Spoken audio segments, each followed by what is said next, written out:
Hi dears, welcome back. Welcome to Suji's life style. ಹೇಗಿದ್ದೀರಾ? ನೀವೆಲ್ಲರೂ ಚೆನ್ನಾಗಿದ್ದೀರಾ ಅಂತ ಅನ್ನೋದು ನನ್ನ ಭಾವನೆ. ಇವತ್ತಿನ ಬ್ಲಾಗ್ ತುಂಬಾ ಸ್ಪೆಷಲ್. ಯಾಕೆ ಅಂದ್ರೆ ಇನ್ನೇನು ಹಬ್ಬ ಕೆಲವೇ ದಿನ ಇದೆ, ಅದು ದೀಪಾವಳಿ. ದೀಪಾವಳಿ ಅಂತಂದ್ರೇನೆ ದೀಪಗಳ ಹಬ್ಬ, ಬೆಳಕಿನ ಹಬ್ಬ, ಜೊತೆಗೆ 5 ದಿನದ ಹಬ್ಬ. ಈ 5 ದಿನದ ಹಬ್ಬ, ದೀಪಾವಳಿ ಹಬ್ಬನ ಎಲ್ಲರೂ ಫ್ಯಾಮಿಲಿ ಜೊತೆಗೆ ಒಟ್ಟಿಗೆ ಸೇರಿ ಸೆಲೆಬ್ರೇಟ್ ಮಾಡ್ಲಿಕ್ಕೆ ಅಂತ ನಮ್ ಕಡೆಯಿಂದ ಒಂದು ಸಣ್ಣ ಕಾಣಿಕೆ ನಿಮ್ಗೆ ಕೊಡ್ಬೇಕು ಅಂತ ಅನ್ಕೊಂಡಿದೀನಿ. ಸುಮಾರು ಜನಕ್ಕೆ ಕೆಲ್ಸಕ್ಕೆ ಹೋಗುವಂತವ್ರಿಗೆ ಅಥವಾ ಮಕ್ಳು ಇರುವಂತವ್ರಿಗೆ ಮೋಸ್ಟ್ ಯೂಸ್ಫುಲ್ ವಿಡಿಯೋ ಆಗಿರುತ್ತೆ ಇವತ್ತಿನ ಬ್ಲಾಗ್. ಪೂರ್ತಿಯಾಗಿ ಬ್ಲಾಗ್ ನೋಡಿ. ದೀಪಾವಳಿ ಅಂತಂದ್ರೆ ವಿಶೇಷವಾಗಿ ಮಾಡೋದೇ ಕಜಾಯ.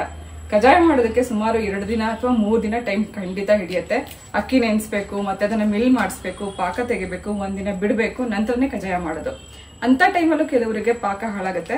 ಸೊ ಹಾಗಾಗಿ ಕಜಾಯ ಪಾಕನ ಈಸಿಯಾಗಿ ನಿಮ್ ಕೈಗೆ ಸಿಗೋ ಹಾಗೆ ನಾವು ಈಗಾಗಲೇ ಲಾಂಚ್ ಮಾಡಿದ್ವಿ ಲಾಸ್ಟ್ ಇಯರ್. ಸುಮಾರು ಜನಕ್ಕೆ ಇದು ಯೂಸ್ ಆಯ್ತು. ಸುಮಾರು ಜನ ತಗೊಂಡು ಟ್ರೈ ಮಾಡಿ ತುಂಬಾ ಚೆನ್ನಾಗಿದೆ ಅಂತ ಫೀಡ್ಬ್ಯಾಕ್ ಕೂಡ ಕೊಟ್ಟಿದ್ದಾರೆ. ಅಷ್ಟೇ ಇಲ್ಲ, ಇದು ವರ್ಷ ಪೂರ್ತಿ ನಾವು ಸೇಲ್ ಮಾಡಿದೀವಿ. ರೀಸೆಂಟ್ ಆಗಿ ಪಿತೃಪಕ್ಷಕ್ಕೂ ಕೂಡ ನಾವು ಕೊಟ್ಟಿದ್ವಿ. ನಮ್ಮ ಹತ್ರ ಅರ್ಧ kg ಪ್ಯಾಕೆಟ್ ಅಷ್ಟೇ ಅಲ್ಲದೆ ನಿಮ್ಗೆ ಎಷ್ಟು ಬೇಕಾದ್ರೆ ನೀವು ತರ್ಸ್ಕೋಬಹುದು. ನೋಮು ಅಂತವ್ರು, ಅಂದ್ರೆ ದೀಪಾವಳಿನಲ್ಲಿ ಸುಮಾರು ಜನ ನೋಮ್ತಾರೆ ಕಜಾಯನ. ಸೊ ಅಂತವರು ಕೂಡ ಪ್ರೀ ಆರ್ಡರ್ ಮಾಡಿ ತರ್ಸ್ಕೊಂಡ್ರೆ ನಿಮ್ಗೆ ಹಬ್ಬಕ್ಕೆ ಮುಂಚೆನೆ ರೀಚ್ ಆಗುತ್ತೆ. ತುಂಬಾ ಡಿಲೇ ಮಾಡಿದ್ರೆ ಕೊರಿಯರ್ ಸರ್ವಿಸ್ ಡಿಲೇ ಆಗುತ್ತೆ. ಸೊ ಕಜಾಯ ಪಾಕ ಅಷ್ಟೇ ಅಲ್ಲದೆ ನಮ್ಮ ಹತ್ರ ಇನ್ನೂ ಹಲವಾರು ಪ್ರಾಡಕ್ಟ್ಸ್ ಅವೈಲೇಬಲ್ ಇದೆ. ಆದ್ರೆ ಈ ಸತಿ ಇವತ್ತು ನಾನು ನಿಮ್ಗೆ ತೋರಿಸ್ತಾ ಇರೋದು ದೀಪಾವಳಿ ಕಾಂಬೋ ಅಂತಾನೆ ಲಾಂಚ್ ಮಾಡ್ತಾ ಇದೀವಿ. ಅದ್ರ ಜೊತೆಗೆ ಕಜಾಯ ಪಾಕದಷ್ಟೇ ಅಲ್ಲದೆ ಇನ್ಸ್ಟೆಂಟ್ ಆಗಿ ಮಾಡ್ಕೊಳ್ಳೋ ಮತ್ತೊಂದು ಸ್ವೀಟ್ ಅಂದ್ರೆ ರವೆ ಉಂಡೆ. ಇದ್ರಲ್ಲಿ ನಾವು ಈಗಾಗಲೇ ರವೆ ಉಂಡಿನಲ್ಲಿ ಎಲ್ಲ ಹಾಕಿದೀವಿ. ಅಂದ್ರೆ ಸಕ್ಕರೆ, ದ್ರಾಕ್ಷಿ, ಗೋಡಂಬಿ, ತುಪ್ಪದಲ್ಲಿ ಹುರಿದು ಎಲ್ಲ ಹಾಕಿರೋದ್ರಿಂದ ಜಸ್ಟ್ ನೀವೊಂದ್ ಸ್ವಲ್ಪ ಬೆಚ್ಚಗಿರೋ ಹಾಲು ಹಾಕಿ ಉಂಡೆ ಕಟ್ಕೊಂಡ್ರೆ ರವೆ ಉಂಡೆ 2 ನಿಮಿಷದಲ್ಲಿ ರೆಡಿ ಆಗುತ್ತೆ. ತುಂಬಾ ಜನಕ್ಕೆ ಇಷ್ಟ ಆಗುವಂತ ಒಂದು ಪ್ರಾಡಕ್ಟ್ ಯಾವ್ದಂದ್ರೆ ನಿಪ್ಪಟ್ಟು. ಸೊ ಈ ನಿಪ್ಪಟ್ಟು ಮಿಕ್ಸ್ ಕೂಡ ಸಿಗ್ತಾ ಇದೆ. ಎಲ್ಲ ಪ್ರೀ ಮಿಕ್ಸ್ ಆಗಿರೋದ್ರಿಂದ ನೀವು ಏನು ಹಾಕೋದಿಲ್ಲ, ಬರೀ ನೀರ್ ಹಾಕಿ ಮಿಕ್ಸ್ ಮಾಡ್ಕೊಂಡು ಮಾಡೋ ರೀತಿನಲ್ಲಿ ಇದೆ. ರೆಸಿಪಿನ ನಿಮ್ಗೆ ಹೇಳ್ತೀನಿ ಹೆಂಗ್ ಮಾಡೋದು ಅಂತ. ಹಾಗೆ ನಮ್ಮ ಹತ್ರ ಈಗಾಗಲೇ ಮೊದಲೇ ಲಾಂಚ್ ಮಾಡಿದಂತ ಚಕ್ಲಿ ಮಿಕ್ಸ್ ಇದೆ, ಹಾಗೆ ಬಜ್ಜಿ ಬೋಂಡ ಮಿಕ್ಸ್ ಕೂಡ ಇದೆ. ಸೊ ಮನೇಲಿ ಮಕ್ಕಳೆಲ್ಲ ಇರುವಾಗ ತಿಂಡಿಗಳನ್ನ ಕೇಳ್ತಾ ಇರ್ತಾರೆ. ಸೊ ಈ ತರ ನೀವು ದಿಢೀರಾಗಿ ಮಾಡ್ಕೊಡೋದಕ್ಕೆ ಈ ಎಲ್ಲಾ ಪ್ರಾಡಕ್ಟ್ ನಮ್ಮ ಹತ್ರ ಅವೈಲೇಬಲ್ ಇದೆ. ಇವತ್ತಿನ ಈ ಕಾಂಬೋ ಪ್ಯಾಕ್ ಅಲ್ಲಿ ನಾವು ಹಬ್ಬಕ್ಕೆ ಅಂತ ಹೊಸದಾಗಿ ಲಾಂಚ್ ಮಾಡಿರೋದೆ ನಿಪ್ಪಟ್ ಮಿಕ್ಸ್ ಮತ್ತೆ ರವೆ ಉಂಡೆ ಪ್ರೀ ಮಿಕ್ಸ್. ಸೊ ಈ 2 ಪ್ರಾಡಕ್ಟ್ ಹೊಸದಾಗಿ ಲಾಂಚ್ ಮಾಡಿರೋದ್ರಿಂದ ಇದು ಕಾಂಬೋನಲ್ಲಿ ಮಾತ್ರ ಸಿಗ್ತಾ ಇದೆ, ಸಪರೇಟ್ ಆಗಿ ಸಿಗ್ತಾ ಇಲ್ಲ. ನಿಮಗೆ ತುಂಬಾ ಇಷ್ಟ ಆಯ್ತು ಅಥವಾ ಹೆಚ್ಚಾಗಿ ಡಿಮ್ಯಾಂಡ್ ಬಂತು ಅಂದ್ರೆ ಮಾತ್ರ ನೀವು ಇದನ್ನ ಸಪರೇಟ್ ಆಗಿ ಕೂಡ ನಿಮ್ಗೆ ಸಿಗೋ ಹಾಗೆ ಪ್ರಾಡಕ್ಟ್ ನ ರೆಡಿ ಮಾಡ್ತೀವಿ. ಸೊ ಈ ಕಾಂಬೋ ಪ್ಯಾಕ್ ಅಲ್ಲಿ ಇರುವಂತ ಈ 5 ರೀತಿ ತಿಂಡಿಗಳನ್ನ ಹೇಗ್ ಮಾಡೋದು ಅಂತ ನೋಡೋಣ. ಕಾಲ್ ಯಾವುದೇ ಕಾರಣಕ್ಕೂ ಮಾಡಬೇಡಿ. ಯಾವುದೇ ಕಾಲ್ನ ನಾವು ರಿಸೀವ್ ಮಾಡಕ್ಕಾಗಲ್ಲ, ಯಾಕಂದ್ರೆ ಪ್ರೊಡಕ್ಷನ್ ನಡೀತಿರುತ್ತೆ, ಪ್ಯಾಕಿಂಗ್ ನಡೀತಿರುತ್ತೆ, ಮತ್ತೆ ಏನೋ ಪ್ರಾಡಕ್ಟ್ ನ ಕೂಡ ಕಳ್ಸೋದಿರುತ್ತೆ. ಸೊ ಕಾಲ್ ಮಾಡದೆ ನೀವು ನಿಮ್ಗೆ ಏನು ಪ್ರಾಡಕ್ಟ್ ಬೇಕೋ ಅದನ್ನ ನೀವು ಆರ್ಡರ್ ಮಾಡಿ ತರಿಸ್ಕೋಬಹುದು. ಇದಿಷ್ಟೆಲ್ಲ ಇನ್ನೂ ಹಲವಾರು ರೀತಿ ಮಸಾಲಾ ಪ್ರಾಡಕ್ಟ್ ಕೂಡ ನಮ್ಮ ಹತ್ರ ಅವೈಲೇಬಲ್ ಇದೆ. ಸೊ ಬನ್ನಿ ಕ್ವಿಕ್ ಆಗಿ ಅರ್ಧ ಗಂಟೆನಲ್ಲಿ ಈ 5 ಪ್ರಾಡಕ್ಟ್ ನ ತಿಂಡಿಗಳನ್ನ ಹೇಗ್ ಮಾಡ್ಕೋಬಹುದು ಅಂತ ನಾನು ನಿಮ್ಗೆ ತೋರಿಸ್ತೀನಿ. ಕಜಾಯ ಪಾಕ ತರಿಸ್ಕೊಳ್ಳೋರ್ಗೆ ತುಂಬಾ ಡೌಟ್ ಇರೋದೇನಂದ್ರೆ ಇದನ್ನ ಫ್ರಿಡ್ಜ್ ಅಲ್ಲಿ ಇಡಬೇಕಾ, ಎಷ್ಟು ದಿನ ಇರುತ್ತೆ ಅಂತೆಲ್ಲ ತುಂಬಾ ಜನ ಕೇಳ್ತಾ ಇರ್ತಾರೆ. ಅವ್ರೆಲ್ಲರಿಗೂ ಹೇಳ್ತಾ ಇರೋದೇನಂದ್ರೆ ಇವ್ ತರ್ಸ್ಕೊಂಡ ತಕ್ಷಣನೇ ಬೇಕಾದ್ರೆ ಪೂರ್ತಿಯಾಗಿ ಯೂಸ್ ಮಾಡ್ಕೋಬಹುದು, ಅಥವಾ ಇನ್ ಸ್ವಲ್ಪ ಉಳಿತು ಅಂದ್ರೆ ಒಂದು ಏರ್ಟೈಟ್ ಬಾಕ್ಸ್ ಅಲ್ಲಿ ಹಾಕಿ ಫ್ರಿಡ್ಜ್ ಅಲ್ಲಿ ಇಟ್ಕೊಂಡ್ರೆ ನಿಮಗೆ 4, 5, 6 ತಿಂಗಳವರೆಗೂ ಇರುತ್ತೆ. ಯಾವುದೇ ಕಾರಣಕ್ಕೂ ಹಾಳಾಗಲ್ಲ. ಒಂದು ಅರ್ಧ ಗಂಟೆ ಮುಂಚೆ ಫ್ರಿಡ್ಜ್ ಇಂದ ಹೊರಗೆ ತೆಗೆದು ಸ್ವಲ್ಪ ವಾರ್ಮ್ ಆದ್ಮೇಲೆ ನೀವು ಬೇಕಂದಾಗ ಬಿಸಿ ಬಿಸಿ ಕಜಾಯ ಮಾಡ್ಕೊಂಡು ತಿನ್ಬೋದು. ಸೊ ಈ ಬಿಸಿ ಕಜಾಯ ಮಾಡೋದಕ್ಕೆ ಮತ್ತೊಂದು ಟಿಪ್ ಏನಂತಂದ್ರೆ ಯಾವುದೇ ಕರ್ದಿರುವಂತ ಖಾರ ಇರುವಂತ ಎಣ್ಣೆನಲ್ಲಿ ಕಜಾಯ ಮಾಡಕ್ ಹೋಗ್ಬಾರ್ದು. ಚಕ್ಲಿ ಅಥವಾ ನಿಪ್ಪಟ್ಟು ಮತ್ತೆ ಬಜ್ಜಿ ಇದೆಲ್ಲ ಮಾಡದ್ಮೇಲೆ ಕಜಾಯ ಮಾಡಕ್ ಹೋದ್ರೆ ಆ ಖಾರ ಇದು ಎಳ್ಕೊಂಡ್ಬಿಡುತ್ತೆ. ಹಾಗಾಗಿ ಫಸ್ಟ್ ಕಜಾಯ ಕರೆದ್ಬಿಟ್ಟ ನಂತರನೇ ನೀವು ಬೇರೆ ಖಾರದ ತಿಂಡಿಗಳನ್ನ ಕರಿಬಹುದು. ಸೊ ಬನ್ನಿ ಫಸ್ಟ್ ಕಜಾಯದಿಂದನೇ ಸ್ಟಾರ್ಟ್ ಮಾಡೋಣ. ಅಟ್ ಟೈಮ್ ಅಲ್ಲಿ 2 ಸ್ನಾಕ್ಸ್ ಮಾಡ್ತಾ ಇದೀನಿ. ಒಂದ್ ಕಡೆ ಎಣ್ಣೆ ಬಿಸಿ ಆಗ್ತಿರತ್ತೆ, ಕಜಾಯ ಮಾಡ್ಕೊಳ್ಳೋಣ. ಅದ್ರ ಜೊತೆಗೆ ರವೆ ಉಂಡೆ ರೆಡಿ ಮಾಡ್ಕೊತಾ ಇದೀನಿ. ಹಾಲನ್ನ ಒಂದ್ ಸ್ವಲ್ಪ ಉಗುರು ಬೆಚ್ಚಿಗೆ ಕಾಯಿಸ್ಕೋಬೇಕು. ಸೊ ಇದು 1/4 kg ಪ್ಯಾಕೆಟ್ ನಿಮಗೆ ಸಿಗುತ್ತೆ. 1/4 kg ನಲ್ಲಿ ಎಷ್ಟಾಗುತ್ತೆ ಅಂತ ಅನ್ನೋದನ್ನ ನೋಡೋಣ. ನೋಡಿ, ಇದರಲ್ಲಿ ದ್ರಾಕ್ಷಿ, ಗೋಡಂಬಿ, ತುಪ್ಪ, ಏಲಕ್ಕಿ ಪುಡಿ ಎಲ್ಲ ಇದೆ.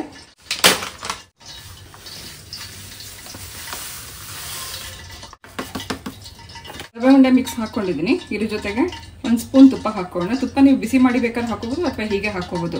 ಉಗುರು ಬೆಚ್ಚಗಿರುವಂತ ಹಾಲು ಹಾಕಿರೋದ್ರಿಂದ ಹಿಂಗೆ ಹಾಕಿದ್ದೀನಿ. ಒಂದ್ಸತಿ ಇದನ್ನ ಮಿಕ್ಸ್ ಮಾಡ್ಕೊಳ್ಳೋಣ. ಹಾಲು ಜಾಸ್ತಿ ಬಿಸಿ ಆಗೋದು ಬೇಡ, ಸುಮ್ಮನೆ ಉಗುರು ಬೆಚ್ಚಿಗೆ ಅಂದ್ರೆ ಮುಟ್ಟೋಷ್ಟು ಬಿಸಿ ಆದ್ರೆ ಸಾಕು. ಬಿಸಿ ಆಗಿದೆ.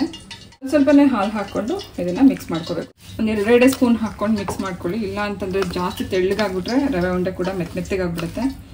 ಹಾಲು ಹಾಕಿದ್ದೀನಿ. ಒಂದು 2 ನಿಮಿಷ ಇದನ್ನ ಬಿಟ್ಬಿಡೋಣ. ಸ್ವಲ್ಪ 1-2 ನಿಮಿಷ ಇದನ್ನ ಹಾಲಲ್ಲಿ ನೆನೆಯಕ್ಕೆ ಬಿಟ್ಟ ನಂತರ ನಾವು ಲಡ್ಡು ಕಟ್ಕೋಬಹುದು. ಸೊ ಇದನ್ನ ಬಿಸಿ ಮಾಡೋದೇನ್ ಬೇಡ? ಇಲ್ಲ, ಏನು ಬಿಸಿ ಮಾಡೋದು ಬೇಡ. ಇದೆಲ್ಲ ಫಸ್ಟ್ ಹುರಿದಿರೋದ್ರಿಂದ ಹಾಲು ಸ್ವಲ್ಪ ಬೆಚ್ಚಗಿದ್ರೆ ಸಾಕು. ಓಕೆ. ಕಜಾಯ ಪಾಕ ಯಾವಾಗಲೂ ಅಷ್ಟೇ ಫ್ರಿಡ್ಜ್ ಅಲ್ಲಿ ಇಟ್ಟಾಗ ಸ್ವಲ್ಪ ಗಟ್ಟಿ ಇರುತ್ತೆ. ಫ್ರಿಡ್ಜ್ ಅಂತ ತೆಗೆದ್ಮೇಲೆ ಸ್ವಲ್ಪ ಮೆತ್ತಗಿದೆ ಅಂತ ಅನ್ಸುತ್ತೆ. ಸೊ ಸ್ವಲ್ಪ ಹೊತ್ತು ವಾರ್ಮ್ ಮಾಡಕ್ಕೆ ಬಿಟ್ಟರೆ ನಿಮಗೆ ತಟ್ಟೋದಕ್ಕೆ ಈಸಿ ಆಗುತ್ತೆ.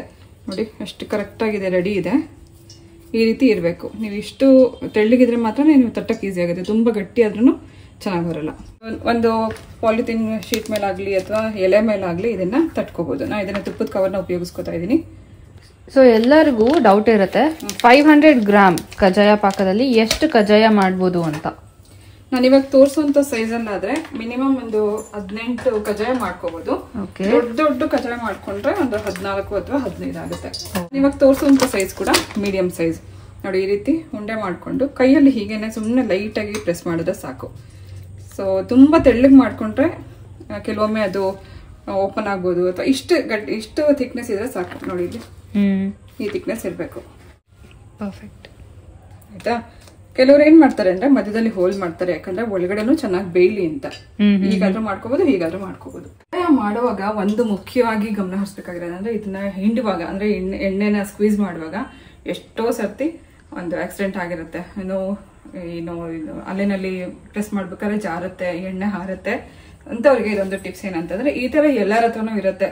ಇದನ್ನ ಒಂದು ಸ್ಟೈನರ್ ತರ ಅಥವಾ ಸ್ಟೀಮ್ ಪಾತ್ರೆ ಏನಿರುತ್ತೆ ಅದನ್ನ ಉಪಯೋಗಿಸ್ಕೋಬಹುದು. ಕೆಳಗಡೆ ಒಂದು ಪ್ಲೇಟ್ ಇಟ್ಕೊಂಡು ಸ್ಟೀಮರ್ ಪಾತ್ರೆ ಇಟ್ಕೊಂಡು ಇದ್ರ ಮೇಲೆ ಕಜ್ಜಾಯ ಹಾಕಿ ಒಂದು ಫ್ಲಾಟ್ ಆಗಿರೋ ಬೌಲಿಂದ ನೀವು ಹಿಂಗ್ ಪ್ರೆಸ್ ಮಾಡಿದ್ರೆ ಎಣ್ಣೆ ಎಲ್ಲ ಕೆಳಗಡೆ ಹೋಗುತ್ತೆ.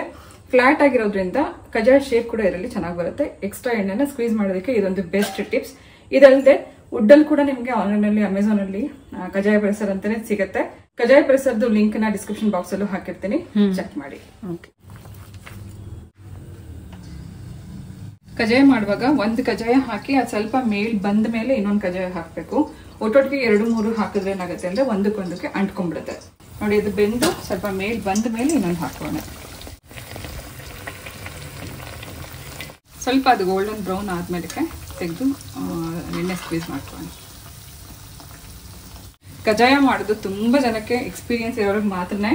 ನಾನು ಕೂಡ ಸುಮಾರು ಸತಿ ಟ್ರೈ ಮಾಡ್ತಾ ಇದ್ದೆ.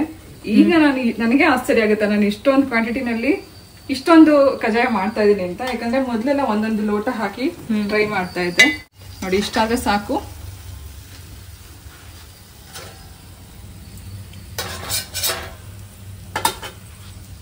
ಹೀಗೆ ಒಂದು ಬೌಲಲ್ಲಿ ಇಟ್ಕೊಂಡು ಹಿಂಗೆ ಪ್ರೆಸ್ ಮಾಡಿದ್ರೆ ಎಕ್ಸ್ಟ್ರಾ ಎಣ್ಣೆ ಎಲ್ಲ ಕೆಳಗಡೆ ಹೋಗಿರುತ್ತೆ.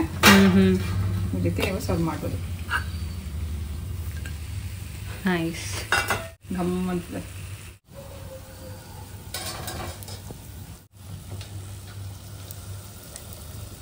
It's a very safe technique. ನಿಜ. ಯೂಶಲಿ ಕಜ್ಜಾಯ ಮಾಡಕ್ಕೆ ಇಬ್ಬಿಬ್ರು ಇರಬೇಕು ಅಂತಾರೆ. ಆದ್ರೆ ನಾವು ಇವಾಗ ಹೇಳ್ಕೊಟ್ಟಿರೋ ಈ ಟಿಪ್ಸ್ ನ ಉಪಯೋಗಿಸ್ಕೊಂಡು ಒಬ್ಬೊಬ್ರೆ ನೀವು ಈಸಿಯಾಗಿ ಮಾಡ್ಕೋಬಹುದು. ಮಕ್ಕಳಿರುವಂತವ್ರಿಗೆ ತುಂಬಾ ಕಷ್ಟ ಆಗುತ್ತೆ ಅಂತನವ್ರಿಗೆಲ್ಲ ಇದೆಲ್ಲ ತುಂಬಾ ಹೆಲ್ಪ್ ಆಗುತ್ತೆ. ಪ್ಲೀಸ್ ತರ್ಸ್ಕೊಂಡು ನೀವು ಒಂದ್ಸತಿ ಟ್ರೈ ಮಾಡಿ. ಬರೀ ಕಜ್ಜಾಯ ಪಾಕ ಬೇಕು ಅಂತನವ್ರು ಕೂಡ ಹಬ್ಬಕ್ಕೆ ಬರೀ ಕಜ್ಜಾಯ ಪಾಕನೇ ಆರ್ಡರ್ ಮಾಡಿ ತರ್ಸ್ಕೋಬಹುದು. So quick, so easy. ಬಿಸಿ ಬಿಸಿ ಕಜ್ಜಾಯ 5 ನಿಮಿಷದಲ್ಲಿ ರೆಡಿ ಆಯ್ತು. So next recipe. ಇವಾಗ ಎಣ್ಣೆ ಬಿಸಿ ಇದೆ. ನಮ್ಮ ಟ್ರೆಡಿಷನಲ್ ಚಕ್ಲಿ ಹಿಟ್ಟನ್ನ ಮಾಡೋಣ. ಈ ಟ್ರೆಡಿಷನಲ್ ಚಕ್ಲಿ ಹಿಟ್ಟು ನಮ್ಮ ಅಜ್ಜಿ ಹೇಳ್ಕೊಟ್ಟಿದ್ರು ಅಮ್ಮಮ್ಮಂಗೆ. ಅಮ್ಮ ನನಗೆ ಹೇಳ್ಕೊಟ್ಟಿದ್ದಾರೆ.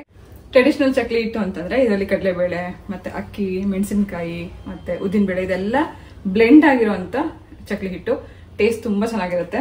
ಇದಕ್ಕೆ ಏನ್ ಮಾಡ್ಬೇಕು ಅಂದ್ರೆ ಈ ಬಿಸಿ ಎಣ್ಣೆನೆ ಒಂದು 3 ಸ್ಪೂನ್ ಅಷ್ಟು ಮಾತ್ರ ಎಣ್ಣೆ ಹಾಕಿ ಕಲ್ಸ್ಕೋಬೇಕು. ಆಲ್ರೆಡಿ ಇದರಲ್ಲಿ ಉಪ್ಪಿದೆ. ಉಪ್ಪು ಒಂದ್ ಸ್ವಲ್ಪ ಹಾಕಿ ಮಿಕ್ಸ್ ಮಾಡ್ಕೋಬೇಕು. 1/4 kg ಪ್ಯಾಕೆಟ್ ಅಲ್ಲಿ ನಿಮಗೆ ಸಿಗುತ್ತೆ. 1/4 kg ಸುಮಾರು ಚಕ್ಲಿ ನೀವು ಮಾಡ್ಕೋಬಹುದು. ಸ್ವಲ್ಪ ಬಿಳಿ ಎಳ್ಳು ಹಾಕ್ತಾ ಇದ್ದೀನಿ. ಬಿಳಿ ಎಳ್ಳು ಅಥವಾ ಕಪ್ಪು ಎಳ್ಳು ಯಾವ್ದು ಬೇಕಾದ್ರೆ ಹಾಕೋಬಹುದು. ಇದ್ರ ಜೊತೆಗೆ ಒಂದ್ ಸ್ವಲ್ಪ ಜೀರಿಗೆ ಹಾಕೋಣ. ಜೀರಿಗೆ ಹಾಕೋದ್ರಿಂದ ಚಕ್ಲಿದ ಫ್ಲೇವರ್ ತುಂಬಾ ಚೆನ್ನಾಗಿರುತ್ತೆ. ಇದು ದೊಡ್ಡ ಟೇಬಲ್ ಸ್ಪೂನ್.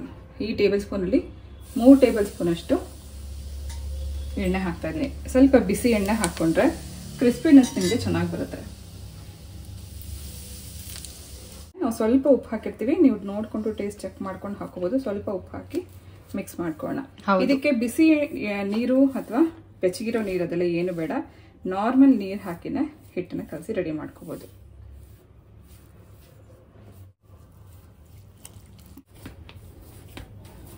ನೋಡಿ ಈ ಹದಕ್ಕೆ ಕಲ್ಸ್ಕೋಬೇಕು. ತುಂಬಾ ಗಟ್ಟಿನೂ ಅಲ್ಲ, ತುಂಬಾ ಮೆತ್ತಗೂ ಅಲ್ಲ. ಸೊ ಅದೇ ಸೇಮ್ ಕ್ವಶನ್. ಇವಾಗ ಒಂದು ಪ್ಯಾಕ್ ಅಲ್ಲಿ 250 ಗ್ರಾಮ್ ಅಷ್ಟು ಪೌಡರ್ ಇರುತ್ತೆ. ಎಷ್ಟು ಚಕ್ಲಿ ಮಾಡ್ಕೋಬಹುದು? ನಾನು ನಿಮ್ಗೆ ತೋರಿಸ್ತೀನಿ ಈಗ ಎಷ್ಟು ಚಕ್ಲಿ ಆಗುತ್ತೆ ಅಂತ ಫುಲ್ ಮಾಡಿ ತೋರಿಸ್ತೀನಿ. ಓಕೆ. ಒಳಗಡೆ ನಾನು ಸ್ವಲ್ಪ ಬಿಸಿ ಎಣ್ಣೆ ಹಾಕೋಣ. ಬಿಸಿ ಎಣ್ಣೆ ಅಥವಾ ತಣ್ಣಗಿರೋದಾದ್ರೂ ಸರಿ, ಅಂಟಬಾರದು ಅಂತ ಅದಕ್ಕೋಸ್ಕರ ಅಷ್ಟೇ. ಯಾವ್ದಾರ ಎಣ್ಣೆ ಅಥವಾ ತುಪ್ಪದ್ದು ಕವರ್ನ ಉಪಯೋಗಿಸ್ಕೋಬಹುದು, ಅಥವಾ ಯಾವ್ದಾರ ಪೇಪರ್ ಮೇಲೆ ಕೂಡ ನೀವು ಮಾಡ್ಕೋಬಹುದು. ಯಾರೋ ಒಬ್ರು ಕೇಳ್ತಾ ಇದ್ರು ಚಕ್ಲಿ ಹಿಟ್ಟಲ್ಲೇ ನಿಪ್ಪಟ್ಟು ಕೂಡ ಮಾಡ್ಬೋದಾ ಅಂತ. ಮಾಡ್ಕೋಬಹುದು, ಆದ್ರೆ ನಾವಿವಾಗ ಏನು ಲಾಂಚ್ ಮಾಡಿದೀವಿ ನಿಪ್ಪಟ್ಟು, ಅದ್ರಲ್ಲಿ ತುಂಬಾ ಚೆನ್ನಾಗುತ್ತೆ. ಇನ್ನು ಕನ್ವೀನಿಯಂಟ್ ಆಗಿದೆ. ನೀವು ಬರೀ ನೀರ್ ಹಾಕಿ ಮಿಕ್ಸ್ ಮಾಡ್ಕೊಳ್ಳೋ ರೀತಿನಲ್ಲಿ ಇದೆ. ಯಾಕಂದ್ರೆ ಇದಕ್ಕೆ ನೀವು ಮತ್ತೆ ಹುರಿಗಡ್ಲೆ ಪುಡಿ, ಕಡಲೆ ಬೀಜ ಹುರಿದು ಪೌಡರ್ ಮಾಡಿ ಇದೆಲ್ಲ ಮಿಕ್ಸ್ ಮಾಡ್ಕೋಬೇಕು. ನಾವು ನಿಪ್ಪಟ್ಟು ಮಿಕ್ಸ್ ಅಲ್ಲಿ ಇದೆಲ್ಲ ಮಿಕ್ಸ್ ಮಾಡಿದ್ವಿ, ಸೊ ಅದ್ ಇನ್ನೂ ನಿಮ್ಗೆ ಈಸಿ ಆಗುತ್ತೆ. ಇನ್ ಕೇಸ್ ನಿಮ್ಗೆ ಬೇಕು ಅಂದ್ರೆ ಕಜಾಯದ ಹಿಟ್ಟು, ಇದು ನೀವು ಚಕ್ಲಿ ಹಿಟ್ಟಲ್ಲೂ ಕೂಡ ನಿಪ್ಪಟ್ಟು ಮಾಡ್ಕೋಬಹುದು. ನೋಡಿ ಇದು ಈ ರೀತಿ ಇರುತ್ತೆ. ಚಿಕ್ಕದಾಗಿ ನಾನು ಮಾಡಿದೀನಿ. ಇದು ಬೆಂದಿದೆ ಅಂತ ಹೆಂಗ್ ಗೊತ್ತಾಗುತ್ತೆ ಅಂದ್ರೆ, ಆ ಬಬಲ್ ಬರೋದೆಲ್ಲ ನಿಂತಿದೆ ಅಂತಂದ್ರೆ ಬೆಂದಿದೆ ಅಂತ ಅರ್ಥ. ನೋಡಿ ಎಷ್ಟು ಚೆನ್ನಾಗಿ ಕಾಣಿಸ್ತಿದೆ, ಕಲರ್ ಕೂಡ ಚೆನ್ನಾಗಿ ಬಂದಿದೆ. Nice colour. ಚಕ್ಲಿ ರೆಡಿ ಆಯ್ತು. ಎರಡನೇ ಬ್ಯಾಚ್ ಹಾಕ್ತಾ ಇದ್ದೀನಿ. ಇನ್ನೂ ಒಂದು ಬ್ಯಾಚ್ ಆಗುವಷ್ಟು ನಾನು ಇಲ್ಲಿ ಹೊರಡಲ್ಲಿ ಹಾಕಿ ರೆಡಿ ಮಾಡಿ ಇಟ್ಕೊಂಡಿದ್ದೀನಿ. ಹೆಂಗಿದೆ taste? It is so good. ಉಪ್ಪು ಸ್ವಲ್ಪ ಕಮ್ಮಿ ಇದೆ, ಸೊ ದಟ್ ಅದೇ ನೀವು ಹೇಳಿದ್ರಿ ಅಲ್ಲ, ಉಪ್ಪು ಕೆಲವರಿಗೆ ಜಾಸ್ತಿ ಬೇಕು ಅನ್ಸುತ್ತೆ, ಕೆಲವ್ರಿಗೆ ಕಮ್ಮಿ ಬೇಕು ಅನ್ಸುತ್ತೆ. ಅದಕ್ಕೆ ನಾವು ಸ್ವಲ್ಪ ಹಾಕಿರ್ತೀವಿ. ನಾನು ಯಾವುದೇ ಮಸಾಲೆ ಮಾಡ್ಬೇಕಾದ್ರೆ ಸ್ವಲ್ಪ ಉಪ್ಪು ಹಾಕಿರ್ತೀನಿ. ಉಪ್ಪು ನಮಗೆ ಪ್ರಿಸರ್ವೇಟಿವ್ ತರ ಕೆಲಸ ಮಾಡುತ್ತೆ. ಸೊ ನಮ್ಮ ಯಾವುದೇ ಮಸಾಲೆಲ್ಲೂ ಅಡಿಟಿವ್ಸ್ ಆಗಲಿ, ಕಲರ್ ಆಗಲಿ, ಪ್ರಿಸರ್ವೇಟಿವ್ ಆಗಲಿ ಇಲ್ಲ. ನಾವು ಬಳಸೋ ಪ್ರಿಸರ್ವೇಟಿವ್ ಏನು ಅಂತಂದ್ರೆ ಉಪ್ಪು. ಸೊ ಸ್ವಲ್ಪ ಪ್ರಮಾಣದಲ್ಲಿ ಉಪ್ಪಿರೋದ್ರಿಂದ ನೀವು ನೋಡ್ಕೊಂಡು ಟೇಸ್ಟ್ ಚೆಕ್ ಮಾಡ್ಕೊಂಡು ಉಪ್ಪು ಹಾಕೋಬೇಕು. ಆಮೇಲೆ ಒಬ್ರು ಮೊನ್ನೆ ಇನ್ನೊಂದು ಕಮೆಂಟ್ ಬಂದಿತ್ತು, ಪುಳಿಯೋಗರೆ ಪೌಡರ್ಲಿ ಉಪ್ಪೇ ಇಲ್ಲ ಅಂತ. ಯಾಕಂದ್ರೆ ಉಪ್ಪು ಕಮ್ಮಿ ಹಾಕಿರ್ತೀವಿ. ಅನ್ನ ಕಲ್ಸ್ಕೊಳ್ಳುವಾಗ ನೀವು ಸ್ವಲ್ಪ ಬಿಸಿ ಎಣ್ಣೆ, ಉಪ್ಪು ಎರಡು ಒಂಚೂರು ನೋಡ್ಕೊಂಡು ಹಾಕೊಂಡು ಕಲ್ಸ್ಕೊಳ್ಳಿ. ಪುಳಿಯೋಗರೆ ಪೌಡರ್ ಅಂತೂ ತುಂಬಾ ಡಿಮ್ಯಾಂಡ್ ಅಲ್ಲಿ ಇದೆ. ಒಬ್ಬೊಬ್ರು 200 ಗ್ರಾಮ್ ತರಿಸ್ಕೊತಿದ್ದವರು ಇವಾಗ ಅರ್ಧ ಕೆಜಿ 2 kg ವರೆಗೂ ಬಂದಿದ್ದಾರೆ. ನಮ್ದು ಮೋಸ್ಟ್ ಸೆಲ್ಲಿಂಗ್ ಪ್ರಾಡಕ್ಟ್ಸ್ ಒಂದಲ್ಲ ಎರಡಲ್ಲ ತುಂಬಾನೇ ಇದೆ. ಕಜಾಯ ಇಂದ ಹಿಡಿದು non veg masala, non veg ಮಸಾಲದೊಂದು ಕಮೆಂಟ್ ಬಂದಿದೆ. Sambar powder and non veg masala good combo. ನಾನು ಸುಮ್ನೆ ಇಲ್ಲಿ ಹೇಳ್ತಾ ಇಲ್ಲ, ಕಮೆಂಟ್ ಕೂಡ ನಾನು ನಿಮಗೆ ಹಾಕ್ತಾ ಇರ್ತೀನಿ, ನೋಡ್ಬೋದು. 5 kg ಚಿಕನ್ ಮಾಡೋದಂತೆ, ಏನು ಬೇರೆ ನಾವು ಮಸಾಲ ಹಾಕಿಲ್ಲ, ನಿಮ್ ಚಿಕನ್ ಮಸಾಲ ಮಾತ್ರನೇ ಹಾಕಿದ್ವಿ. ಎಲ್ಲರಿಗೂ ಮನೇಲಿ ಎಲ್ರಿಗೂ ತುಂಬಾ ಇಷ್ಟ ಆಯ್ತು. ಕ್ವಿಕ್ ಆಗಿ ಖಾಲಿನೂ ಆಗೋಯ್ತು ಅಂತ ಹೇಳಿದ್ರು. ಇಲ್ಲಿ ಹಾಕಿ ಆ ಕಮೆಂಟ್. ಆ ಕಮೆಂಟ್ ಎಲ್ಲವೂ ನಾವು ಸೇವ್ ಮಾಡಿ ಇಟ್ಕೊಂಡಿದ್ವಿ. ಯಾಕಂದ್ರೆ ನಮ್ಗೆ ಮುಖ್ಯವಾಗಿ ಬೇಕಾಗಿದ್ದು ನಿಮ್ಮ ರಿವ್ಯೂಸ್. ಅದೇನೇ ಆಗ್ಲಿ, ತಪ್ಪಿರ್ಲಿ ಸರಿ ಇರ್ಲಿ, ನೀವು ಸರಿ ಮಾಡ್ಕೋಬೇಕು ಅಂದ್ರೂ ಕೂಡ ನಮ್ ಫೀಡ್ಬ್ಯಾಕ್ ಕಳ್ಸಿದ್ರೆ ನಾವು ಅದನ್ನು ಕೂಡ ಸೇವ್ ಮಾಡಿ ಇಟ್ಕೊಂಡು ನೆಕ್ಸ್ಟ್ ಟೈಮ್ ಟ್ರೈ ಮಾಡ್ತೀವಿ ಅದನ್ನ ಸರಿ ಮಾಡೋದಕ್ಕೆ. ಸೊ ಈ ತರ ಕೊಡುವಂತ ಫೀಡ್ಬ್ಯಾಕ್ ಬೇರೆ ಜನರಿಗೂ ಹೆಲ್ಪ್ ಆಗುತ್ತೆ. ನನಗಂತೂ ತುಂಬಾ ಇಷ್ಟ ಆಯ್ತು ನೀವು ಈ ರೀತಿ ಫೀಡ್ಬ್ಯಾಕ್ ಕಳಿಸ್ತಾ ಇರೋದು. Thank you so much. Thank you. Second batch ಕೂಡ ರೆಡಿ ಆಯ್ತು. ಇದೆಲ್ಲ ಇವತ್ತೇ ಮಾಡ್ತಿರೋದ್ರಿಂದ ನಮ್ಗೆ ಇವತ್ತೇ ಹಬ್ಬ ಏನೋ ಅನ್ನೋ ಫೀಲ್ ಆಗ್ತದೆ. ಆರ್ಡರ್ ಮಾಡೋದು ಪ್ಲೀಸ್ ಆದಷ್ಟು ಬೇಗ ಆರ್ಡರ್ ಮಾಡಿ. ಡಿಲೇ ಆದಷ್ಟು ನಿಮಗೆ ಕೊರಿಯರ್ ರೀಚ್ ಆಗೋದಕ್ಕೆ ತುಂಬಾ ಟೈಮ್ ಆಗುತ್ತೆ. ಇವತ್ತು ಬೆಳಗ್ಗೆನೆ ಒಂದು ಕಾಲ್ ಬಂತು, ನಾವು ಎದ್ದೇಳ್ತಿದ್ದಂಗೆ ಆಯುಧ ಪೂಜೆಗೆ ಅವರು ಏನೋ ಒಂದು ಆರ್ಡರ್ ಮಾಡಿದ್ರಂತೆ, ಇನ್ನು ಬಂದಿಲ್ಲ ಅಂತ ಹೇಳ್ತಾ ಇದ್ರು. ಸೊ ನಾಳೆ ಹಬ್ಬ ಅಂತ ಅನ್ನುವಾಗ ಆರ್ಡರ್ ಮಾಡಿದ್ರೆ ನಿಮ್ಗೆ ರೀಚ್ ಆಗೋದಕ್ಕೆ ಮಿನಿಮಮ್ 2 to 3 days ಆಗುತ್ತೆ. ಬೆಂಗಳೂರಲ್ಲಿ ಇದ್ರೂ ಕೂಡ ಕೆಲವೊಮ್ಮೆ ಡಿಲೇ ಮಾಡ್ತಾರೆ. ಸೊ ಪ್ಲೀಸ್ ನಿಮ್ಮ ಆರ್ಡರ್ಸ್ ನ ಆದಷ್ಟು ಬೇಗ ಪ್ಲೇಸ್ ಮಾಡಿ. Pin code number, WhatsApp number, ಹಾಗೆ ಅಡ್ರೆಸ್, ಮನೆ ನಂಬರ್ ಇದನ್ನೆಲ್ಲ ಕರೆಕ್ಟ್ ಆಗಿ ಶೇರ್ ಮಾಡಿ. ಹೌದು, ಐಸ್ ಸ್ನಾಕ್ಸ್ ಅಲ್ಲಿ ಈಗಾಗಲೇ 3 ಮುಗ್ದೋಯ್ತು. ರವೆ ಉಂಡೆಗೆ ನಾವು ಸ್ವಲ್ಪ ಹಾಲು ಹಾಕಿಟ್ಟಿದ್ವಲ್ಲ, ನೋಡಿ ಇದು ಸ್ವಲ್ಪ ಹೀರ್ಕೊಂಡು ಈ ರೀತಿ ಆಗಿದೆ. ಉಂಡೆ ಕಟ್ಟೋದಕ್ಕೂ ನಿಮ್ಗೆ ಈಸಿ ಆಗುತ್ತೆ. ರವಾ ಲಡ್ಡು ರೆಡಿ. ಬಟ್ ಹಾಲು ಹಾಕೊಳ್ಳುವಾಗ ತುಂಬಾ ಹುಷಾರಾಗಿ ಸ್ವಲ್ಪ ಹಾಕೋಬೇಕು. ಬಟ್ ಇನ್ ಕೇಸ್ ಜಾಸ್ತಿ ಆಯ್ತು ಅಂದ್ರೆ ಒಂದ್ ಸ್ವಲ್ಪ ರವೆನ ನೀವು ಸಪರೇಟ್ ಆಗಿ ಹುರಿದು ಮಿಕ್ಸ್ ಮಾಡ್ಕೋಬಹುದು, ತೊಂದ್ರೆ ಇಲ್ಲ. ಅಥವಾ ಜಾಸ್ತಿ ಆಯ್ತು ಅಂದ್ರೆ ಒಂದ್ ಸ್ವಲ್ಪ ಹೀಗೆ ಬಿಟ್ಬಿಟ್ಟು ಕೂಡ ಅದು ರವೆ ಹಾಲ್ನ ಹೀರ್ಕೊಂಡು ಒಂಚೂರು ಗಟ್ಟಿ ಆಗುತ್ತೆ. ಆಮೇಲೆ ಲಡ್ಡು ಕಟ್ಕೋಬಹುದು. ಇದೊಂದು ರೀತಿ ಟ್ರಾವೆಲಿಂಗ್ ಫ್ರೆಂಡ್ಲಿ ತರ. ನೀವು ಹೊರಗಡೆ ತಗೊಂಡ್ ಹೋಗಿ ಕೂಡ ಬಿಸಿ ಹಾಲು ತಗೊಂಡ್ರೆ, ನೀವು ಎಲ್ಲರೂ ರವೆ ಉಂಡೆ ತಿನ್ಬೇಕು ಅಂತ ಅನ್ಸುವ ಕೂಡ ಸ್ವಲ್ಪ ಬಿಸಿ ಹಾಲು ಹಾಕಿ ಕಲ್ಸ್ಕೊಂಡು ಮಾಡ್ಕೋಬಹುದು. ಯಾಕೆ ಟ್ರಾವೆಲಿಂಗ್ ಅಂತ ಮೆನ್ಷನ್ ಮಾಡಿದ್ರಿ? ಸುಮಾರು ಜನ ಟ್ರಾವೆಲ್ ಮಾಡೋವಂಥವ್ರಿಗೆ ಹೊರಗಡೆ ತಿಂಡಿ ಇಷ್ಟ ಆಗಲ್ಲ, ಮನೆ ತಿಂಡಿ ಇಷ್ಟ ಪಡುವಂತವ್ರಿಗೆ ಈ ತರದೆಲ್ಲ ಕಾಂಬೋ ಪ್ಯಾಕ್ ಅಲ್ಲಿ ಸಿಗುವಂತದ್ದು ಅಥವಾ ರೆಡಿ ಟು ಯೂಸ್ ತುಂಬಾ ಜನ ಕೇಳಿದ್ರು ನಂಗೆ ರೀಸೆಂಟ್ ಆಗಿ ಕೂಡ. ನೀರ್ ಮಿಕ್ಸ್ ಮಾಡ್ಕೊಂಡು ಉಪ್ಪಿಟ್ಟು ಮಾಡ್ಕೊಳ್ಳೋ ರೀತಿನಲ್ಲಿ, ನೀರ್ ಮಿಕ್ಸ್ ಮಾಡ್ಕೊಂಡು ಪೊಂಗಲ್ ಮಾಡೋ ರೀತಿನಲ್ಲಿ ಮಾಡ್ಕೊಡಿ ಅಂತ ಕೇಳಿದ್ರು. ನಾನು ಸುಮಾರು ಜನಕ್ಕೆ ಮಾಡ್ಕೊಟ್ಟೆ ಕೂಡ. ಅದರಲ್ಲೂ ಅಬ್ರಾಡ್ ಹೋಗುವಂತವ್ರಿಗೆ, ಸ್ಟೂಡೆಂಟ್ಸ್ ಗೆ, ಇಂಥವ್ರಿಗೆಲ್ಲ ಮೋಸ್ಟ್ ಯೂಸ್ಫುಲ್. ಎಕ್ಸಾಕ್ಟ್ಲಿ, ನಾನು ಅದಕ್ಕೆ ಕ್ವಶನ್ಸ್ ಕೇಳ್ತಾ ಇರೋದು. Because I can relate a lot of things. ಇದೇ ರೀತಿ ಪ್ರಿಂಗು ಕೂಡ ನಾನು ಎಲ್ಲಾನು ಹುಡುಕಿ ಅವಳಿಗೆ ಯೂಸ್ ಆಗೋ ರೀತಿಯಲ್ಲಿ ಕ್ವಿಕ್ ಆಗಿ ಹಾಕಬೇಕು, ಹಾಗೆ ಮಾಡೋದು ಈಸಿ ಇರಬೇಕು, ಆ ಥರದನ್ನೇ ಮಾಡ್ತಾ ಇದ್ದೆ. ಸೊ ಅದಕ್ಕೋಸ್ಕರನೇ ಈ ಪ್ರಾಡಕ್ಟ್ ನಿಮಗೋಸ್ಕರ ಲಾಂಚ್ ಮಾಡಿದೀವಿ. ರೆಡಿ ಮಾಡಿರುವಂತ ಸ್ನಾಕ್ಸ್ ಆದ್ರೆ ಮಿನಿಮಮ್ ನಿಮ್ಗೆ 3-4 ದಿನ ಇಟ್ಕೊಂಡು ತಿನ್ಬೋದು. ಅದರಲ್ಲೂ ವೆದರ್ ತುಂಬಾ ಕೋಲ್ಡ್ ಆಗಿದ್ರೆ ಈ ತರದೆಲ್ಲ ಮೆತ್ತಗಾಗೋಗುತ್ತೆ. ಸೊ ರೆಡಿ ಟು ಯೂಸ್ ಇದ್ರೆ ನೀವು ಯಾವಾಗ ಬೇಕಾದ್ರೂ ಮಾಡ್ಕೊಂಡು ತಿನ್ಬೋದು. ಅದರಲ್ಲೂ ಮಕ್ಳಿದ್ರು ಅಂತವ್ರಿಗೋಸ್ಕರ ಈ ತರದೆಲ್ಲ ನೀವು ಇಟ್ಕೊಂಡಿದ್ರೆ ಅಲ್ಲೇ ಬಿಸಿ ಹಾಲು ಹಾಕೊಂಡು ಮಿಕ್ಸ್ ಮಾಡ್ಕೊಂಡು ತಿನ್ಬೋದು. ಟ್ರಾವೆಲ್ ಮಾಡುವಂತವ್ರಿಗೆ travel friendly snacks. 4 kg packet ಅಲ್ಲಿ ಸುಮಾರು ಮೀಡಿಯಂ ಸೈಜ್ ಅಲ್ಲಿ ಇಷ್ಟು ಉಂಡೆ ನೀವು ಮಾಡ್ಕೋಬಹುದು. ಸೊ ಆಲ್ಮೋಸ್ಟ್ 3 ಆಯ್ತು. ನೆಕ್ಸ್ಟ್ ಡಿಶ್ ನಿಪ್ಪಟ್ ಮಾಡೋಣ. ಎಣ್ಣೆ ಬಿಸಿ ಇದೆ, ಒಂದೊಂದಾಗಿ ನಾನು ಮಾಡಿ ತೋರಿಸ್ತಾ ಇದ್ದೀನಿ. ಇದು ನಿಪ್ಪಟ್ ಮಿಕ್ಸ್. ಇದನ್ನ ನಿಮ್ಗೆ ತೋರ್ಸಕ್ಕೋಸ್ಕರ ಒಂದ್ ಸ್ವಲ್ಪ ಯೂಸ್ ಮಾಡ್ತಿದ್ದೀನಿ. ಅಂದ್ರೆ ನೀವು ಕೂಡ ಬೇಕಂದಾಗ ಎಷ್ಟೆಷ್ಟು ಬೇಕೋ ಅಷ್ಟು ಮಾತ್ರ ಮಾಡ್ಕೊಳ್ಳೋ ಇರೋ ಹಾಗೆ ತೋರ್ಸಕ್ಕೋಸ್ಕರ ಸ್ವಲ್ಪ ಉಪಯೋಗಿಸ್ತಾ ಇದ್ದೀನಿ. ನಿಪ್ಪಟ್ಟಲ್ಲಿ ಇದರಲ್ಲಿ ಕಡಲೆ ಬೀಜ, ಹುರಿಗಡಲೆ ಎಲ್ಲ ಇರುತ್ತೆ. ಇನ್ ಕೇಸ್ ನಿಮ್ಗೆ ಎಕ್ಸ್ಟ್ರಾ ಬೇಕು ಅಂದ್ರೆ ಜೀರಿಗೆ, ಎಳ್ಳು ಹಾಕೋಬಹುದು. ಇದಕ್ಕೂ ಕೂಡ 3 ಸ್ಪೂನ್ ಅಷ್ಟು ಬಿಸಿ ಎಣ್ಣೆ ಹಾಕೋಣ. ಬಿಸಿ ಎಣ್ಣೆ ಅಥವಾ ಬೆಣ್ಣೆ ಯಾವ್ದು ಬೇಕಾದ್ರೂ ಉಪಯೋಗಿಸ್ಕೋಬಹುದು. ಇದನ್ನ ಹಾಕೋದ್ರಿಂದ ಕ್ರಿಸ್ಪಿನೆಸ್ ಚೆನ್ನಾಗಿ ಬರುತ್ತೆ ಅಂತನಕ್ಕೋಸ್ಕರ ಅಷ್ಟೇ. ಕಟ್ ಮಾಡಿರುವಂತ ಕರ್ಬೇವು ಹಾಕೋಣ. ಕರ್ಬೇವು ಹಾಕೋದ್ರಿಂದ ಅದ್ರ ಫ್ಲೇವರ್ ತುಂಬಾ ಚೆನ್ನಾಗಿರುತ್ತೆ. 1 ಪ್ಯಾಕೆಟ್ ಅಲ್ಲಿ 250 ಗ್ರಾಮ್ಸ್, ಚಕ್ಲಿನೂ 250. ಹೌದು, ಅರ್ಧ ಕೆಜಿ. ಅದು ಕಜ್ಜಾಯ 500 kg, ರವೆ ಉಂಡೆನು 1/4 kg. ಓಕೆ, ಟೇಸ್ಟ್ ಚೆಕ್ ಮಾಡ್ಕೊತಿದ್ದೀನಿ. ಸ್ವಲ್ಪ ಉಪ್ಪು ಹಾಕೋಣ. ರೂಮ್ ಟೆಂಪರೇಚರ್ ಅಲ್ಲಿ ಇರುವಂತ ನೀರನ್ನ ಹಾಕಿ ಮಿಕ್ಸ್ ಮಾಡ್ಕೋಬೇಕು. ಇದು ಸ್ವಲ್ಪ ಹಿಟ್ಟನ್ನ ಗಟ್ಟಿಯಾಗಿ ಕಲ್ಸ್ಕೋಬೇಕು. ನಿಪ್ಪಟ್ಟಿಗೆ ಚಕ್ಲಿ ಹಿಟ್ಟು ಏನು ಕಲ್ಸಿದೀವಿ ಅದಕ್ಕೆ ಸ್ವಲ್ಪ ಗಟ್ಟಿ ಇರಬೇಕು. ಈ ತರ ಇರಬೇಕು. ನಿಪ್ಪಟ್ಟು ತಟ್ಟುವಾಗ ಒಂಚೂರು ಎಣ್ಣೆ ಹಚ್ಕೊಳ್ಳೋಣ. ನಿಪ್ಪಟ್ಟನ್ನ ನೀವು ಈ ತರ ಪೇಪರ್ ಮೇಲೂ ಅಂದ್ರೆ ಪ್ಲಾಸ್ಟಿಕ್ ಪೇಪರ್ ಮೇಲೂ ಮಾಡ್ಕೋಬಹುದು. ಒದ್ದೆ ಬಟ್ಟೆ ಮೇಲೆ, ಕಾಟನ್ ಬಟ್ಟೆ ಮೇಲೂ ಮಾಡ್ಕೋಬಹುದು. ಪೂರಿ ಪ್ರೆಸರ್ ಇದ್ರೆ ಅದ್ರಲ್ಲಿ ಇನ್ನೂ ಚೆನ್ನಾಗಿ ಶೇಪ್ ಚೆನ್ನಾಗಿ ಬರುತ್ತೆ. ಮೀಡಿಯಂ ಥಿಕ್ನೆಸ್ ಅಲ್ಲಿ ಇದನ್ನ ಈ ರೀತಿ ಲಟ್ಸ್ಕೋಬೇಕು, ಅಂದ್ರೆ ಕೈಯಲ್ಲಿ ತಟ್ಕೋಬೇಕು. ತಟ್ಬಿಟ್ಟು ಹೀಗೆ. ಇನ್ನೊಂದು ಮೆಥಡ್ ಏನಂದ್ರೆ ರೌಂಡ್ ಇದನ್ನ ಮಾಡ್ಕೊಂಡು ಇದ್ರ ಮೇಲೆ ಒಂದು ಪೇಪರ್ ಮುಚ್ಚಿ ಈ ಒಂದು ಪ್ಲೇಟ್ ಅಥವಾ ಬೌಲ್ ಅಲ್ಲಿ ಹೀಗೆ ಶೇಪ್ ಕೊಟ್ಕೋಬಹುದು.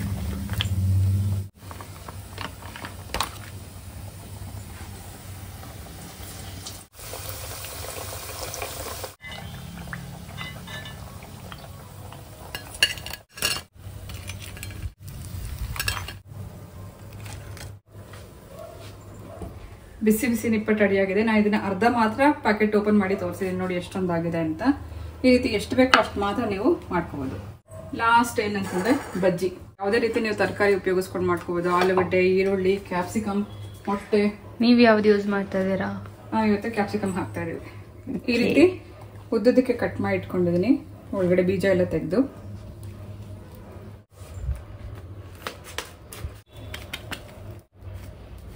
ಒಂದ್ ಸ್ವಲ್ಪ ಉಪ್ಪು ಹಾಕೋತಾ ಇದೀನಿ. ಸೊ ಬೇಸಿಕಲಿ ಎಲ್ಲದಕ್ಕೂ ಉಪ್ಪು. ಇದಕ್ಕೆ ಎಣ್ಣೆ ಬೇಕಾಗಿಲ್ಲ, ಇದಕ್ಕೆ ಎಣ್ಣೆ ಬೇಡ.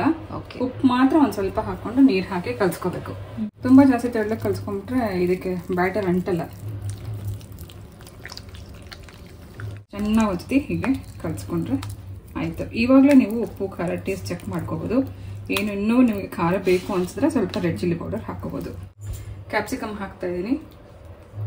ಹೀಗೆ ಎಲ್ಲ ಚೆನ್ನಾಗಿ ಅದು ಕೋಟ್ ಆಗೋ ಹಾಗೆ ಮಿಕ್ಸ್ ಮಾಡ್ಕೊಂಡ ನಂತರ ಎಣ್ಣೆನಲ್ಲಿ ಹಾಕಿ ಕರಿಯೋದು.